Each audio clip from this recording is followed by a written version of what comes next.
When I was growing up, I always felt like I was different from my family. My name is Jenny, and my family has a long history of owning restaurants.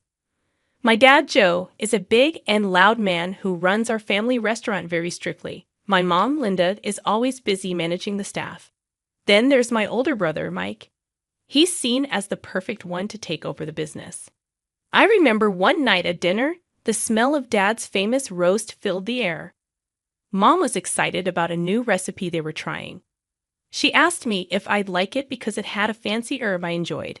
I mumbled my answer while picking at my food. Mike laughed and said, "Who cares about herbs? The real excitement is the new grill Dad's getting for the restaurant." Dad nodded, looking at me, and asked when I'd start showing interest in the restaurant.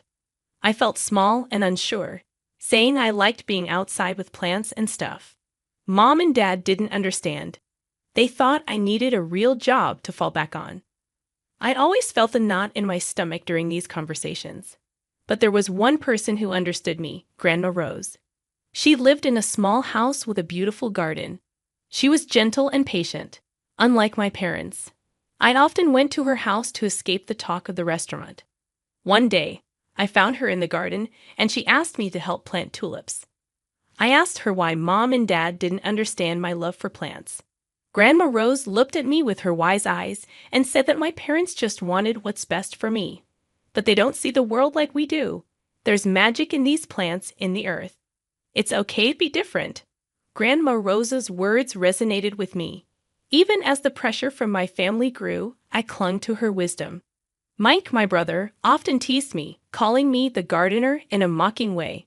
His friends would laugh along. But I just brushed it off. They didn't understand the beauty I saw in every leaf, the peace in the morning dew. But I did, and when my hands were in the soil, I felt like I belonged. High school graduation felt like a crossroads.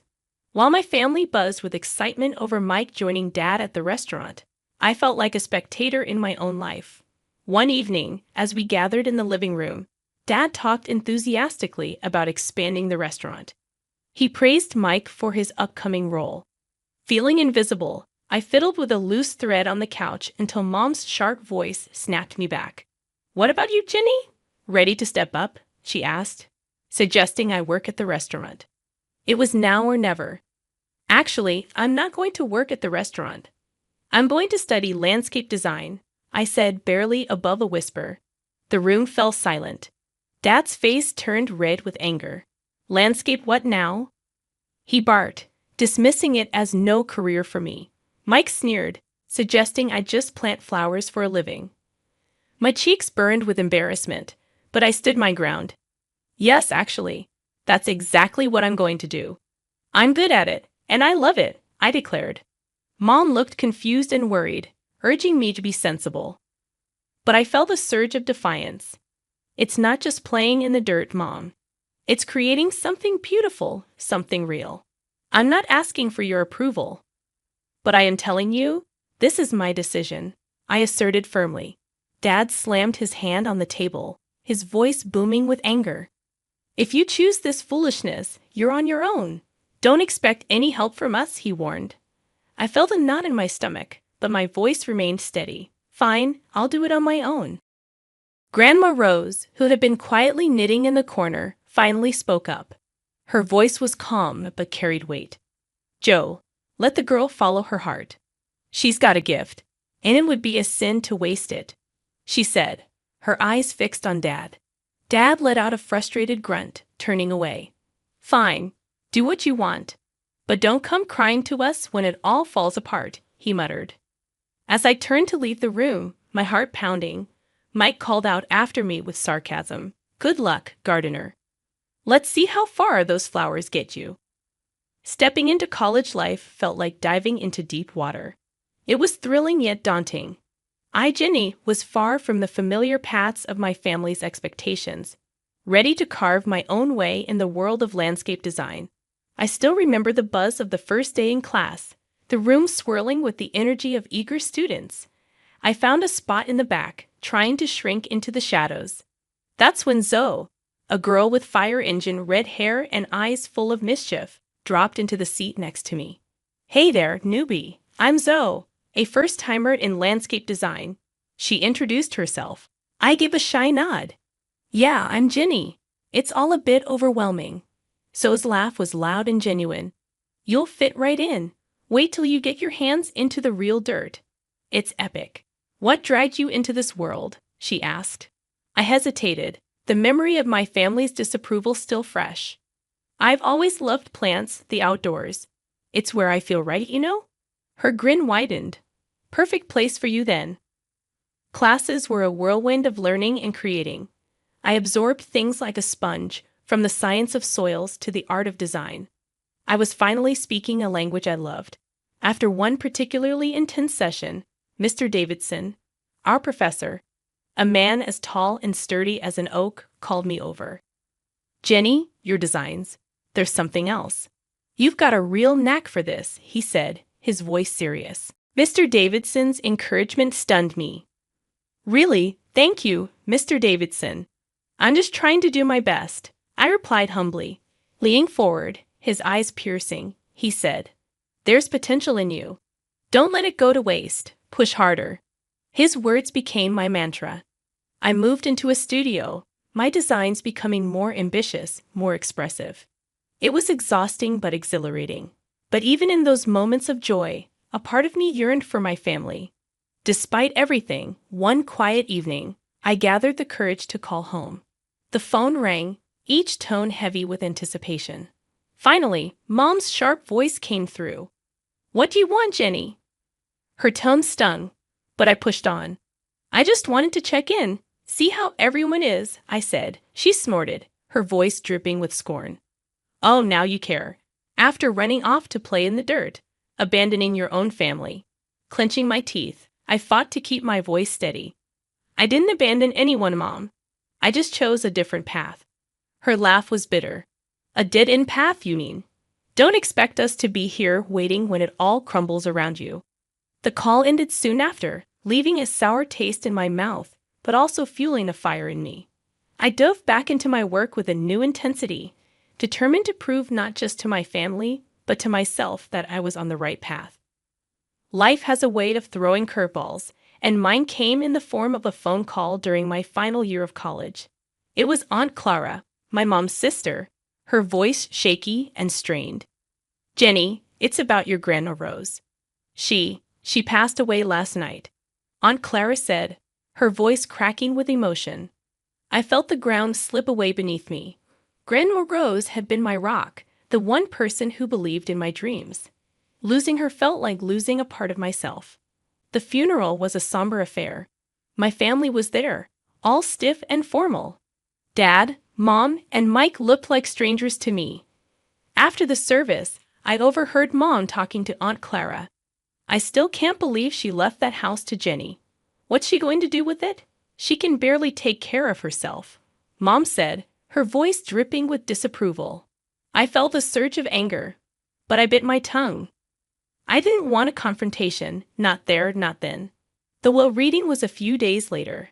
Grandma Rose had left me her house, the beautiful garden haven where I had spent countless hours. My family was shocked, their whispers sharp as thorns. Why would she leave it to Jenny? She's never around anyway, Mike muttered under his breath. Dad's face was like thunder. This is ridiculous. That house could have been sold, put money into the restaurant, he said angrily. I stood up, my voice steady but firm. Grandma knew I loved that house, that garden. It was where we spent so much time together. I'm going to keep it, just as she wanted. Mom's response was cold and harsh.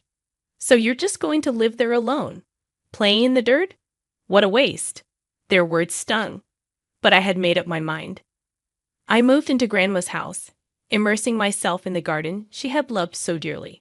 I started renovating the place, pouring my heart into every plant, every flower bed. As the months passed, I transformed Grandma's garden into something truly special. It became my sanctuary, a place where I could be myself, away from the judgment and expectations of my family. The day the invitation to Mike's wedding arrived at my doorstep was a day of mixed feelings. It was a fancy piece of paper, golden letters against a white background, representing a part of my life I had left behind. Staring at it, I felt a storm of emotions churn inside me. I decided to go, but on my terms. I dressed in a way that felt true to me, elegant but simple, a far cry from the dirt-stained clothes I used to wear.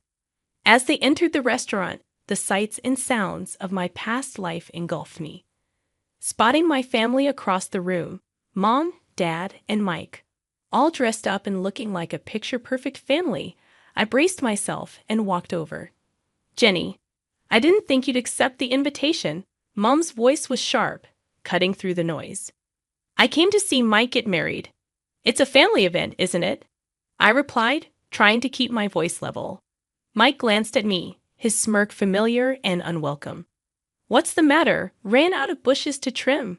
Decided to play dress up for a change. I felt a familiar sting, but I brushed it off. I'm just here to wish well, Mike. It was then that his bride, a tall woman with a haughty look, chimed in. Oh, this is the infamous gardener sister. Did you manage to scrub the dirt from under your nails, dear, or is it your natural look? Her words were sharp and mocking, hanging in the air. I clenched my jaw, refusing to let her see how deeply they cut. I clean up just fine, thanks for asking. Congratulations to you both. Dad's eyes were cold, his voice colder. Your being here doesn't erase the past, Jenny. You chose your path. Their words were like thorns, but I had grown a thick skin. I'm not here to rehash old arguments, just wanted to wish Mike a happy married life. I was quickly ushered to a small table in the corner, away from the family. Sitting there, I could feel the curious stares and hushed whispers. That's the gardener, they whispered, the black sheep of the family. But as I sat there, a sense of pride welled up in me. Yes, I was the gardener, the one who had dared to follow her own path. I was no longer the shy, unsure girl they remembered, but a woman who had found her strength, who had bloomed in spite of them. My discomfort only grew as the evening stretched on. Sipping my drink, I tried to make myself invisible. But that plan fell apart when I caught the eye of some guys I knew from childhood. Mike's friends, the same ones who used to join him in mocking me. Look who's here, the family's little dirt digger, one of them, Jake, sneered as they approached. I took a deep breath, steeling myself. Actually, it's landscape designer, but I wouldn't expect you to understand the difference. Their laughter was harsh, grating. Oh, listen to her. Thinks she's all high and mighty now, Chris added with a scoff. I bit back a sharp retort, my hands clenching under the table. I've worked hard for my success. My job is more than just playing in the dirt. Their amusement was cut short when an elderly man at the next table interjected, his expression growing increasingly disapproving. I've seen this young lady's work. The new park downtown, that's hers. It's outstanding, shows. The group was visibly taken aback, their smugness faltering. Muttering under their breath, they slunk away, their egos bruised. Emboldened, I decided to venture out from my safe corner, mingling through the crowd, dodging glances and whispers. That's when I overheard Mike speaking to a group of his friends. She's always been the odd one, more into her plants than real work, Mike said, his voice laced with a mix of amusement and disdain. His friend laughed loudly. Every family's got its black sheep, huh? Their words were like a slap, raw and stinging. I walked away, my heart pounding, reminding myself that their opinions didn't define me. As I weaved through the crowd, I bumped into my cousin Lucy, a quiet presence in our loud family. Hey Jenny, I've seen some of your designs. They're really something, she said, her voice sincere. I managed a small smile. Thanks, Lucy. It means a lot, especially today. Lucy looked at me, her eyes understanding. I never agreed with how they treated you. You're doing amazing things. I'm glad you stuck to your path. Her words were a small comfort amidst the thorns of the evening. We chatted briefly, a momentary respite from the tension. As Lucy drifted away, I returned to my corner, feeling the weight of the evening. The loud music, the clinking glasses, and the bursts of laughter around me felt like they were happening in a different world. I sat there, sipping my drink, longing for the celebration to end. The wedding night was winding down, its fancy aura overshadowed by my own tangled feelings. Just when I thought the night couldn't get any more surreal, the mayor, a distant relative of Mike's bride, took the stage for his speech. "Ladies and gentlemen, it's a delight to be here," he began, his voice booming across the room. "But tonight, I want to highlight a special guest among us, a true star in the world of landscape design, Jenny." Hearing my name, I almost choked on my drink. I stood up hesitantly, feeling like a deer caught in headlights. The mayor beamed at me. "Jenny here is the brilliant mind behind the transformation of our city park. She's a celebrated landscape designer who's won multiple awards for her incredible work. Let's give her the recognition she deserves." The room erupted into applause, a sound that felt foreign to me. Glancing at my family's table, I saw their faces, a mix of shock and embarrassment. Mike's bride leaned towards him, her voice dripping with disbelief. "Is he talking about your sister, the gardener?" Mike mumbled something, looking like he wished the floor would swallow him up. The mayor's praise continued. "Jenny's work has revitalized our city. She's a true talent." Amidst the clapping, I felt a surge of confidence. The mayor's words were like a light, dispelling the shadows of doubt and scorn from my family. Then, seizing the moment, I decided to speak up. "Thank you, Mayor, for your kind words. It's an honor to contribute to our city's beauty." I paused, my gaze sweeping over the crowd, settling on my family. "It's funny, isn't it, how life turns out? Mike, you and your bride are perfect for each other. Your shared talent for rudeness to others is quite remarkable." The room went silent, the air thick with tension. My parents, my brother, and his fiancée blushed deep red, their shame as visible as if I'd slapped them. Mom's voice cut through the silence, sharp as a knife. "Jenny, what are you saying?" "This is your brother's wedding," Mom interjected, her voice laced with concern. I met her gaze unflinching. "Just speaking the truth, Mom, something our family seems to struggle with." Mike stood up, his face red with anger. "You can't come here and talk to us like that." I held my ground, my voice steady. "I've earned my right to speak, Mike. Maybe it's time you all listened." The confrontation ended with Mike sitting down defeated, and the room slowly buzzing back to life. The mayor gave me a nod of respect before moving on. As I sat back down, the weight of the night lifted slightly. I had spoken my piece, stood up for myself in a way I never had before. I was no longer just the gardener or the outcast. I was Jenny, a recognized landscape designer, someone who had grown past her family's narrow expectations. After Mike's wedding, word got out about my success as a landscape designer. People were buzzing about the awards I'd won and the projects I'd aced. It felt like stepping into the sunlight after years in the shadows. And then my family came calling. One afternoon, while I was busy sketching out a new garden design, my phone rang. It was Mom. Her voice had a sweetness to it that felt out of place. "Jenny, darling, we've been hearing so much about your work. Your father and I are so proud of you," she said. I raised an eyebrow. "Really? That's a change of tune." There was a pause on the line. "Well, we were thinking maybe you could come over. We'd love to see you, catch up on things." I could almost hear the gears turning in her head. "Catch up or catch onto my bank account?" I shot back. Mom's voice faltered. "Jenny, that's not fair. We're family." The word family hit a nerve. Family like when you all but disown me for following my dreams. Seems like family matters when there's money in the picture. Before she could respond, I ended the call. I wasn't about to let them back into my life just because they smelled success. A few days later, there was a knock at my door. Mike was standing there, hands in his pockets, looking everywhere but at me. "Hey, Jenny, can we talk?" he mumbled. I crossed my arms. This should be good. "What do you want, Mike?" He shifted uncomfortably. "Look, I know we haven't been great, but you're doing well, and I was wondering if you could, help me out a bit." I couldn't believe what I was hearing. Help you out? After years of calling me the gardener and laughing at my ambitions? Mike's face reddened. "I didn't mean it like that. It's just that things are tough." I cut him off. "Save it, Mike. I'm not your ATM. You and the family made it clear how you felt about me. You can't just waltz back into my life when it's convenient." After he left, I sat in my garden, surrounded by the beauty I had created. My phone rang a few more times over the next week, more attempts at reconciliation from my family, but I didn't answer. I was done with their fair weather affection. I had built a life for myself, one that didn't need their validation or their greed. I was happy, successful, and free from the toxic ties that had once bound me. This wasn't just the end of a chapter.